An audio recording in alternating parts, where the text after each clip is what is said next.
Students, welcome to our channel science zone by Usha Chal. तो बेटा आज हम इस वीडियो में कक्षा 9 पाठ 14 प्राकृतिक संपदा के बारे में अध्ययन करेंगे। हमने इसके पहले भाग में बताया था कि हमारी प्राकृतिक संपदाएं कौन कौन सी हैं और वो किस प्रकार से हमारी पृथ्वी के ऊपर जीवन को संभव बनाती है। तो आज हम चर्चा करेंगे यानी कि पवन। पवन क्या होती है? बहती हुई हवा को हम पवन कहते हैं। वैसे तो हवा हमारे चारों तरफ मौजूद है, हमें पता है कि भी वायुमंडल जो है वो हमारे चारों तरफ हमेशा मौजूद रहता है, हमारी पृथ्वी को घेरे हुए है। हमने पिछली वीडियो में बताया था। तो फिर पवन क्या है? जब हवा चलती है एक स्थान से दूसरे स्थान पर, बहती हुई हवा को क्या कहते हैं? पवन या समीर। फिर बात आती है कि कभी तो हवा चलती है और कभी नहीं चलती है। कभी ठंडी हवा आती है, कभी तेज गर्म लू चलती है। तो कौन से कारक किसके लिए उत्तरदायी है कि हवा चलेगी या नहीं चलेगी, कैसी हवा चलेगी? आज हम इस वीडियो में इसके बारे में अध्ययन करेंगे कि भी कौन सी ऐसी चीजें हैं जो पवनों के चलने के लिए उत्तरदायी है। तो सबसे पहला रीजन इसमें आता है बेटे, हमारा जो सबसे मुख्य कारण है, हमारी पृथ्वी का असमान रूप से गर्म होना। अभी आपने पीछे जो भाग 1 वीडियो बनाई थी उसमें आपने देखा था कि भी जो हमारी पृथ्वी पर के 75% भाग पर क्या है? जल है, बाकी हमारा स्थल है। अब जल और स्थल तो एक जैसे गर्म नहीं होते हैं, ये आपने छोटी कक्षाओं में पढ़ा है। बाकी आप देख भी सकते हैं। अब इन दिनों में, गर्मी के दिनों में, मान लो 2 तसले रखिए या 1 तसला रखेंगे, आप टब रखेंगे, उसके अंदर आपने पानी रख दिया, ठीक है, बाहर धूप में, और आप जाएंगे नंगे पैर, एक पैर आप जमीन पर रखेंगे और एक पैर आप पानी में रखेंगे। कौन सा पैर जला आपका? पानी वाला या जमीन वाला? जमीन वाला ज्यादा जलेगा। क्यों? हालांकि दोनों एक जगह रखे हुए पास पास, दोनों ही धूप में है। आपका पानी वाला क्यों जला? इससे क्या सिद्ध हुआ कि भी जो धरती होती है बेटे, स्थल है, वो जल की अपेक्षा जल्दी गर्म होता है। आप कभी आग के सामने बैठे होंगे, सर्दियों में कई बार आग जला करके सीखते हैं। आपने आग के ऊपर ऐसे लपट सी दिखाई देती है। एक तो आग की लपट होती ज्वाला, उसके अलावा हवा में भी ऐसे ऐसे ऐसे ऐसे दिखता है। या फिर गर्मी के दिनों में, इन दिनों में आप कभी रोड पर निकलेंगे या मिट्टी में, जैसे जहां पर दूर से रेत ही रेत है, ऐसा वहां पर जाएंगे तो आपको दूर से ऐसे दिखेगा कि भी जैसे वहां पर गीला है। आप उसके पास जाते हैं तो गीला नहीं नजर आता है, ये मृग मरीचिका होती है। ज्यादा गर्मी होती है तब आपकी आंखों के सामने ऐसे तारे से ऐसे तरंग ऐसी बनती है। वो क्या है?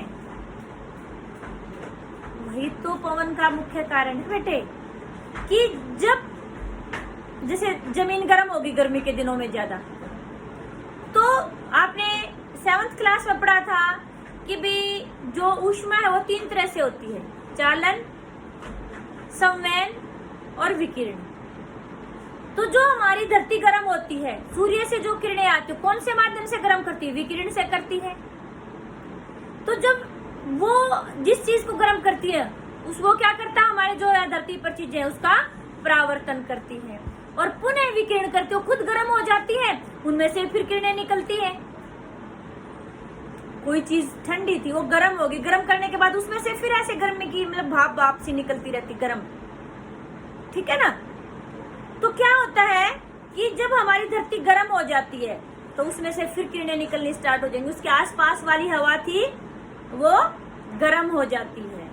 गर्म होके क्या होती है? हवा के अंदर जो जलवाष्प होते हैं उनकी मात्रा कम हो जाती है और गर्म होकर हवा ऊपर की तरफ उठती है, हल्की होकर। आपको एक बात याद रखनी है कि भाई क्या होता है, गर्म होने के बाद हवा हल्की हो जाती है, और कोई चीज हल्की होगी तो क्या होगी? ऊपर उठेगी। और जहां से फिर वो हवा ऊपर उठ गई तो वहां क्या हो जाएगा? वायु का घनत्व कम हो जाएगा, वायु दाब कम हो जाएगा। और आपने ये पहले पढ़ा हुआ है छोटी कक्षाओं में भी और 9th में भी कि वायु जो होती है, गैसें जो होती है, उनमें कौन सी प्रक्रिया होती है? विसरण। विसरण क्या होता है? उच्च दाब से निम्न दाब की तरफ स्वतः गति, कि कण जो होते हैं जहां उनकी उच्च दाब होती है वहां से निम्न दाब की तरफ अपने आप गति करने लगते हैं। तो इसलिए वायु के कण क्या होगा, जहां उच्च दाब है वहां से, जहां से हवा हल्की होकर के ऊपर चली गई थी गर्म होकर, वहां वायु दाब कम हो गया था तो उसकी तरफ आती है। तो इस कारण से क्या होगा, पवनें चलेंगी। समझ में आया आपको पवनें कैसे चली, कि हवा जब जो क्षेत्र ज्यादा गर्म हो जाता है वहां की हवा हल्की हो जाती है और ऊपर उठ जाती है, वहां पर क्या हो जाएगा, वायु दाब कम हो जाएगा। दूसरा क्षेत्र जहां पर हवा अभी ठंडी है, ऊपर नहीं उठी है, तो वहां पर वायु दाब ज्यादा है, तो वहां से अपने आप हवा निम्न दाब की तरफ चलने लगेगी। इस कारण से पवनें चलती हैं। ठीक है, फिर आगे बात आती है कि पवनें दो प्रकार की होती हैं, जल समीर और स्थल समीर, समुद्र समीर बोलते हैं जिसको।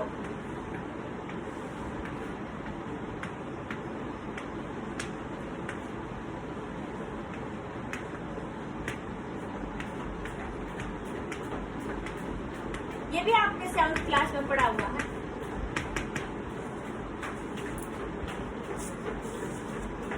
ये इनके बारे में करेंगे, समुद्र समीर क्या होता है और स्थल समीर क्या होता है। कि जो तटीय क्षेत्रों में रहते हैं, समुद्र के आसपास वाले क्षेत्रों में जो लोग रहते हैं, आपने देखा होगा समुद्र की तरफ उन घरों में खिड़कियां होती हैं। क्यों होता है ऐसे, कि समुद्र की तरफ से हवा आती है, पवनें आती है। कैसे आती है, अभी आपको मैंने बताया था कि हमारी पृथ्वी के 75% भाग पर क्या है, जलमंडल है और बाकी भाग पर स्थल मंडल है। अभी मैंने आपको बताया कि भी जो जमीन होती है, स्थल होती है, वो पानी की अपेक्षा जल्दी गर्म होती है। ठीक है, और जल जो है देर से गर्म होता है। दिन के समय जब सूर्य की किरणें आती हैं तो हमारी धरती जल्दी गर्म हो गई, और अभी जो समुद्र जलाशय वगैरह है मतलब वो देर से गर्म होंगे। तो इसलिए क्या होगा कि भी दिन के समय जो हमारा स्थल मंडल है उसके ऊपर की हवा क्या हो जाएगी, गर्म होके हल्की हो जाएगी और ऊपर उठ जाएगी, वहां निम्न दाब का क्षेत्र बन जाएगा। दिन के समय, दिन में क्या हुआ, कहा स्थल पर निम्न दाब, कैसा क्षेत्र बन गया, निम्न दाब। तो इसलिए, और समुद्र के वहां पर कैसा है, उच्च दाब है, तो इसलिए हवा किधर से किधर चलेगी, समुद्र से स्थल की तरफ।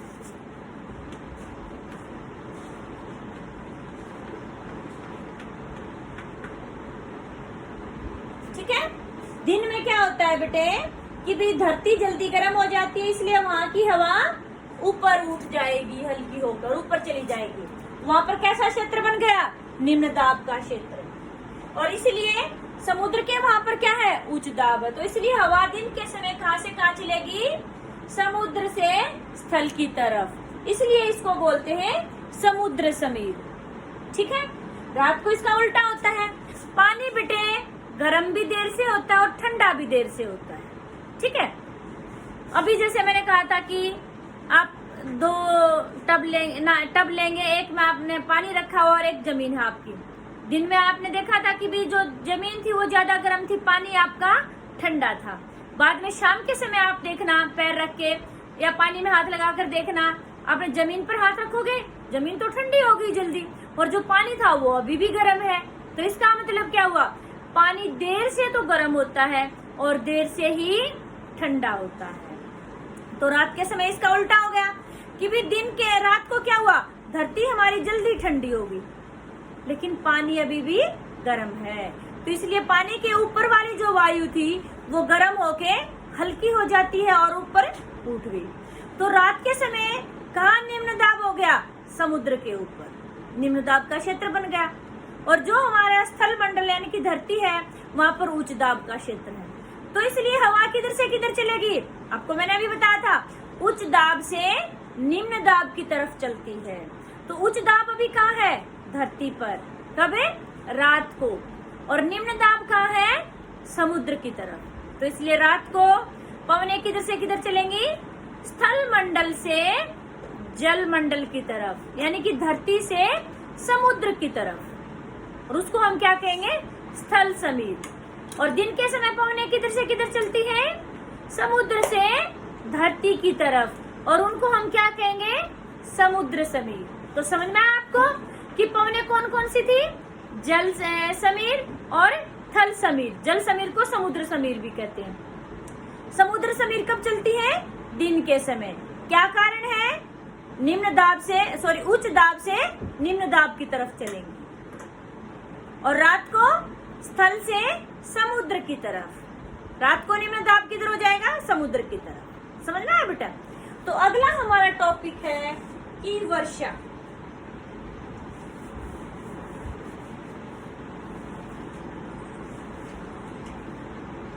अच्छा, उससे पहले एक चीज और देख लेते हैं हम वर्षा के बारे में बात करने से पहले। तो यानी कि कौन कौन से कारक हैं जो हवा की गति के लिए उत्तरदायी हैं? तो इसमें हमारा मुख्य रूप से क्या हो गया? पृथ्वी के वायुमंडल का, यानी कि पवनों के लिए उत्तरदायी कारक।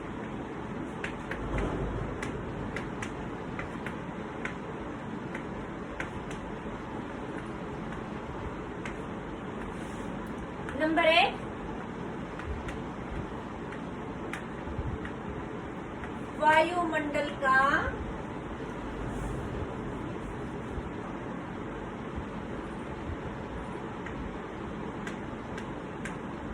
असमान रूप से गर्म होना।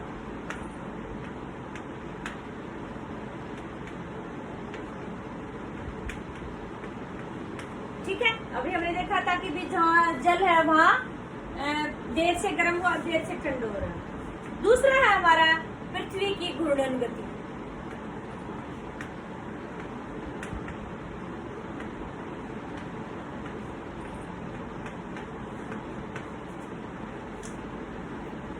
तीसरा है पवन के मार्ग में आने वाली पर्वत श्रृंखलाएं।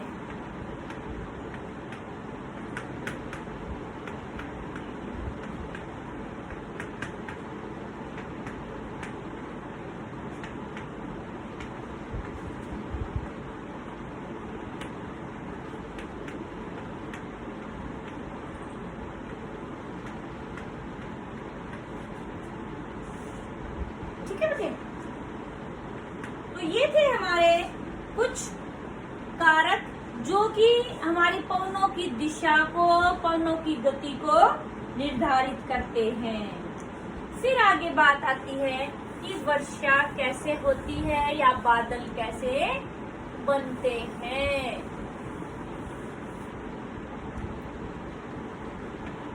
ये प्रश्न ऐसे भी आ सकता है कि वर्षा कैसे होती है, या फिर ऐसे भी आ सकता है कि भी बादल कैसे बनते हैं। तो इसके बारे में भी हम करेंगे। अभी देखो बेटे, दिन के समय सूर्य से विकिरण के द्वारा किरणें यहाँ पर आती है, हमारी धरती गर्म हो जाती है। जो जलीय चीजें हैं, जलाशय हैं हमारी धरती के ऊपर, वो क्या करते हैं कि भी वो गर्म हो जाते हैं और पानी जलवाष्प बनके वायुमंडल में चला जाता है। और जब दिन में जब गर्मी के कारण हवा ठंडी गर्म होकर ऊपर उठती है, तो ये जलवाष्प भी हवा के साथ ऊपर चले जाते हैं। तो देखो, अभी आपने थोड़ी देर पहले बात की थी कि पवनें कैसे चलती, तो सबका मेन कारण क्या है? असमान रूप से गर्म होना हमारे वायुमंडल का। तो ये वर्षा का भी मेन कारण वही है कि भाई जब सूर्य की किरणें हमारी धरती पर आती हैं, तो क्या होता है कि जो हमारे जलाशय हैं उनका पानी जलवाष्प बनके हवा में चला जाता है, और गर्म हवा क्या होती है? ऊपर उठती है, तो ये जलवाष्प भी हवा के साथ ऊपर चले जाते हैं। जैसे जैसे हवा ऊपर जाती है, वो फैलती जाती है और ठंडी होती जाती है।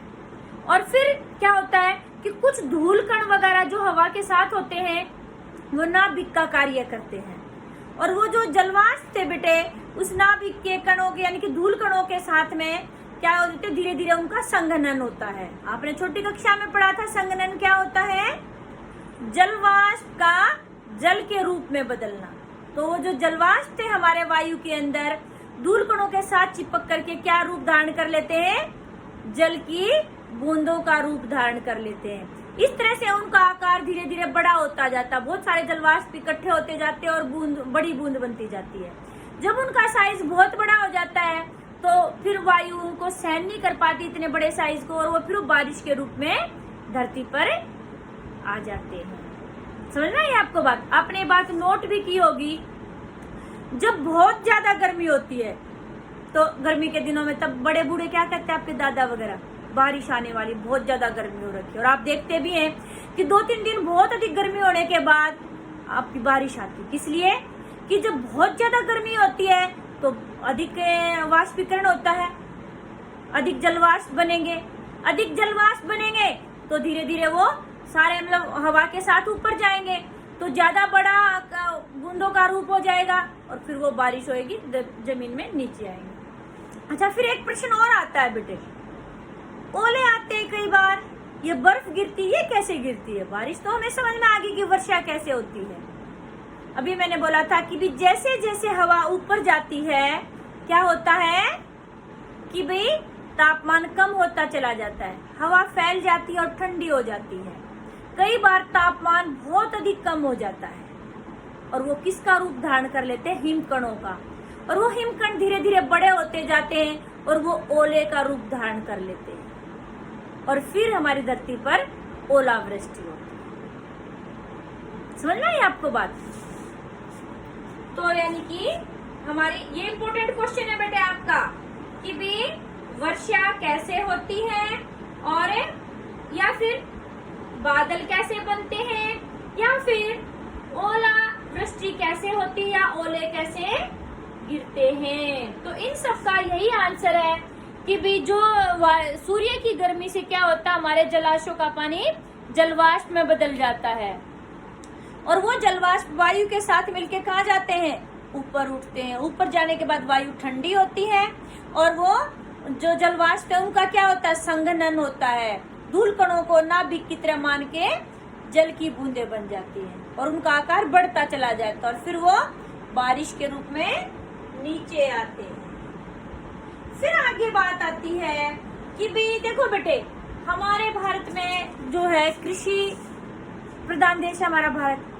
कृषि ज्यादातर किसके ऊपर निर्भर करती है? मानसून के ऊपर। आप अभी देखेंगे कि जून के आखिर में, जुलाई के स्टार्टिंग में कहते हैं कि मानसून बंगाल की खाड़ी में ये दाब बन गया, वहां से मानसून आ रही है, बॉम्बे आ गई है, दिल्ली आ गई, ऐसे आप सुनते होंगे। तो फिर बात आती होगी आपकी दिमाग में, मानसून क्या कोई आदमी है जो बारिश को लेकर आ रहा है? नहीं, ये पवन का नाम है। ऐसे जो ये जून जुलाई के महीने में बारिश आती है वो पवनें अपने साथ जलवाष्प को लेकर आती हैं, बारिश को लेकर आती, तो उनको हम क्या मानसून का नाम देते हैं। तो ये हमारा पैटर्न अलग अलग होता है कि किस क्षेत्र में मानसून गई है, किस में नहीं गई है, वो डिपेंड करता है वहां की भौगोलिक संरचना के ऊपर। ठीक है बेटे? तो फिर आगे बात आती है हमारी कि भाई जो मानसून पैटर्न है हमारे देश का, आप उसको क्या करेंगे?